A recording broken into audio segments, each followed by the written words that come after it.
This is the Israeli ambassador before the United Nations, okay? And this was on the eve, on the cusp of the Palestine membership vote. Will Palestine accede to the United Nations as a full member, or shall it forever remain a non-member observer? And the way that he speaks, I mean, it's just funny. This guy's generally a funny dude. He brought a rock to the UN. He wore a yellow star, like as if he was in Auschwitz or something. He's almost like a comedian or something. He's so out there. He's so out of his mind that he makes me laugh. And I want to show you what he said because it's so funny. Let's go through it, okay? I'm going to stop him a lot because, you know. Do you honestly think that this resolution will make a solution more likely or change anything on the ground? The Palestinians more likely or change anything on the ground? have rejected every peace plan ever made, and they continue to support terror and boycott negotiations. And now they know that their rejectionism pays off. Rejectionism? What the hell is rejectionism? They can say no, no, no to any American president, but still get here what they demand, because the UN is guided by politics, not morality or truth. I feel like he's talking about himself. What does that mean? They can tell any American president no, no, no. What? The Palestinians don't confer with American presidents. You do. Everybody knows that the Zionist lobby controls the United States. I mean, Jesus Christ. Look at the money that they got. They just got $26 billion while they're uncovering mass graves in hospitals. The Israelis are the ones who decide whatever they want for the Americans. What kind of nonsense is this? It gets worse. All this council is accomplishing through this destructive approach is making a solution unattainable. The UN is no longer about multilateralism, sadly. It is now committed to multi-terrorism. He just takes whatever word and then he just replaces it with terror, right? He even calls them the Terror Council at one point. I'm not joking. At the Security Council, terror pays off. It's shameful. I have always called out the political rot within the UN, that sadly nothing here is based on truth and justice, but toxic politicization. Man, he must be looking at a mirror, right? The political rot within the UN. Christ. I mean, look at him. He is the political rot inside the UN, if there ever was. And today, the mask has finally fallen. The Council has exposed itself.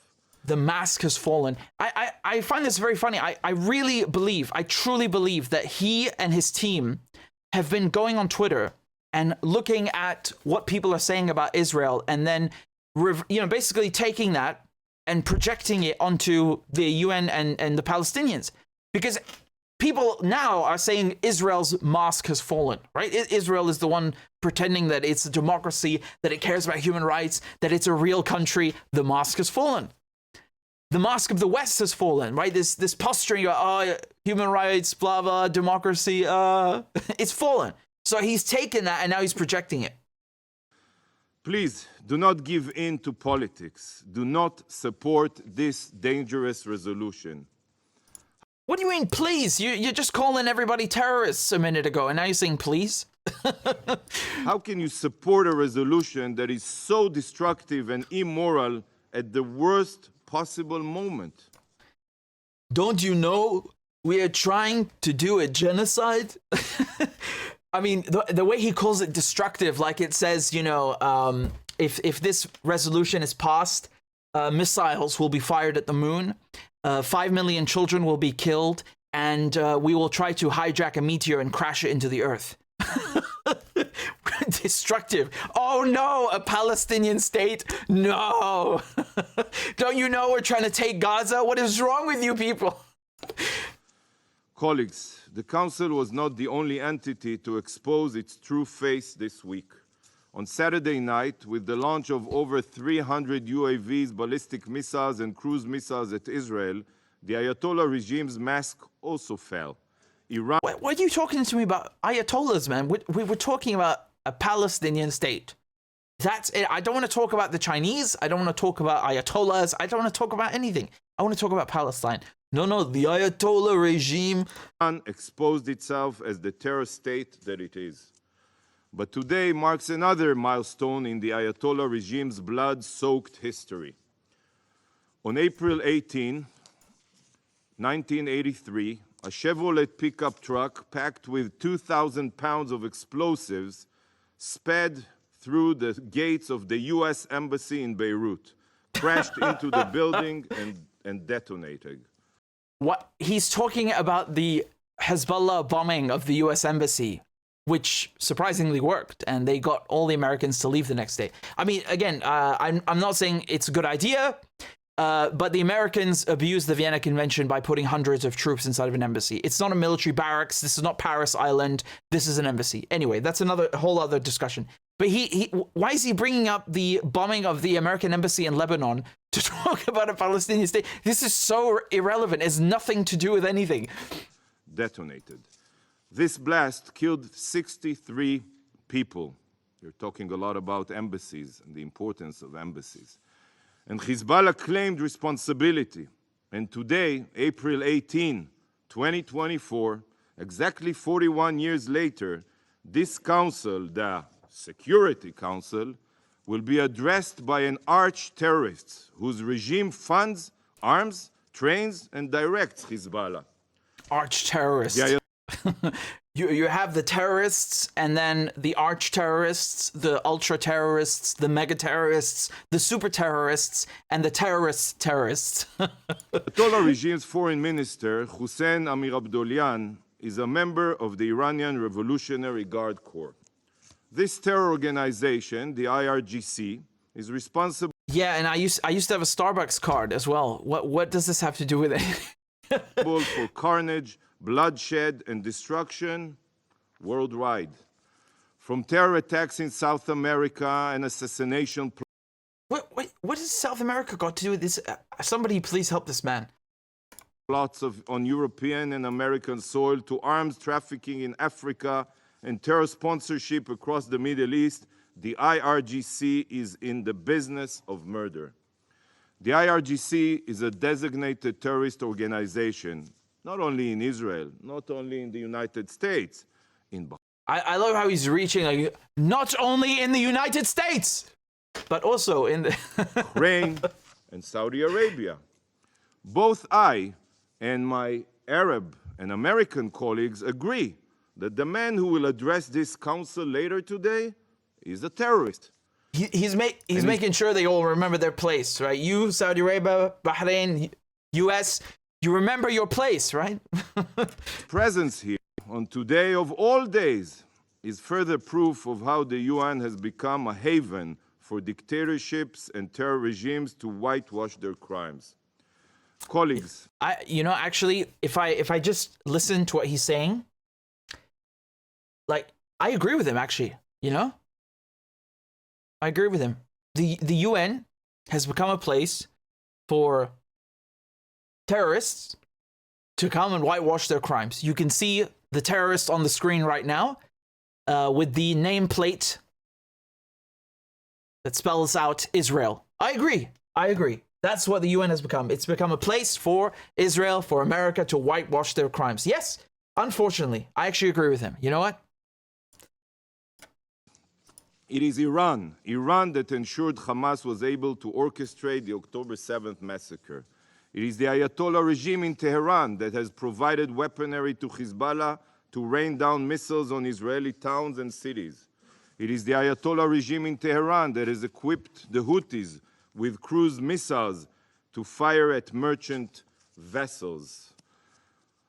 And it is the Ayatollah regime that launched an unprecedented attack at Israel, a fellow UN member state, less than a week ago. This guy sounds like when you have an assignment for, 3,000 words, and he only has 200, and so he's trying to fill up the whole thing. Yet, instead of designating the IRGC as a terror organization and sanctioning Iran's evil regime, the Security Council opens its doors for Iran's foreign minister, for a terrorist. Can you not see what is going on here? Terror Minister Abdolian is not here to...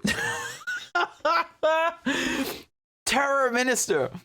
Not Foreign Minister, Terror Minister. Shit, man. Honestly, these are badass names. I want to kind of... I want to say that he's projecting and you know, maybe we should just flip it back on the Israelis, but these things sound too cool. You know, like if we call him the, you know, Israeli terror ambassador to the UN, it sounds so cool. We can't have him, we can't let him have it. The terror ambassador, the terror minister. Shit, it's really cool, honestly. Express sorrow for his regime's brazen attack and tell this council that the Islamic Republic has changed its ways. He is here to make a mockery of you.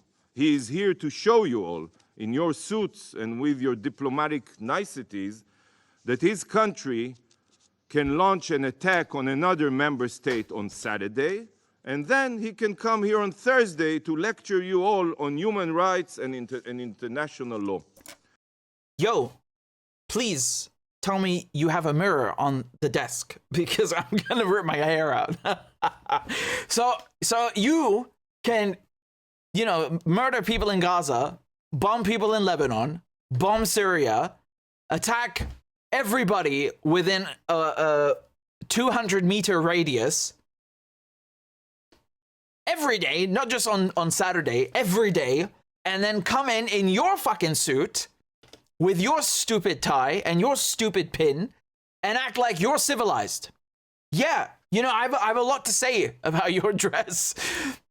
Minister Abdolian's presence here today is making this institution... No, stop. I thought he was the terror minister. Now he calls him minister. Which one is it? Make your mind up. Minister Abdolian's presence here today is making this institution a joke. Sadly... Your presence today is making the institution a joke. But okay, I'll let you continue. It is clear to every dictator and terror state that the UN has lost every ounce of justice, and it is now a blob of politicized plasticine that can be molded however the tyrants choose. And the Council plays along with this destructive charade.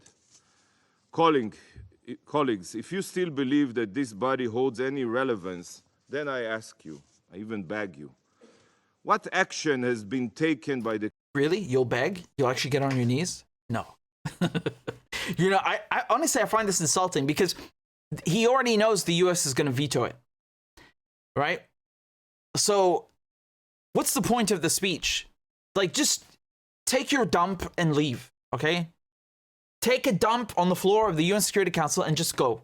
Don't come here, crap in front of everybody, and then make them smell it. Okay? The Council against Iran for its attack against Israel this week. The foreign minister of a genocidal regime will speak here today as his country hurtles towards... Genocidal regime. I mean, again, I'm telling you, this guy went on Twitter. He took every adjective that people have described Israel with, and now he's projecting them.